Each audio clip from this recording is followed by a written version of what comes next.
গুটি লাল, পাকলেই গুটি বলবেন গুটি লাল কি করে? কেন আল্লাহ নিজে বলতেছে ইন্নাল্লাহ লা ইস্তাহি বি শাইবাতিন, ওইখানে লেখা নাই পুরা দাড়ি পাকতে হবে, একটা পাকলেও। ইব্রাহিম আলাইহিস সালামের একটা পাকছিল, সারা আলাইহিস সালাম বলতেছে ইব্রাহিম এটা আবার কি? মা হাযিহিল বিয়াদ, এই সাদা এটা আবার কি? উঠায় বলা। তো বোর কথায় উঠাইতে গেছিলেন, হাত বাড়াইছেন, আল্লাহ উপর থেকে আওয়াজ দিছে খলিল হাত নামান। তা কেন? এটা সাদা না, এটা সম্মানের সিল,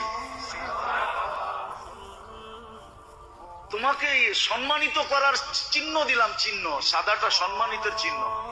তো যার দাড়ি উঠছে ও তো কাটবে দূরের কথা, ও তো সারাদিন খতম পড়াবে একটা পাকে কিনা। যদি পাকে কি জন্য? পাকলেই তো গুটি লাল, আল্লাহ লজ্জা করবে শাস্তি দিতে, আর কি দরকার?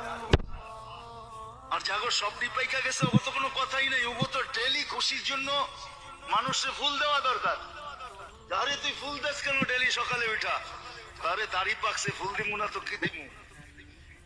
আল্লাহ লজ্জা পাবে, লজ্জা।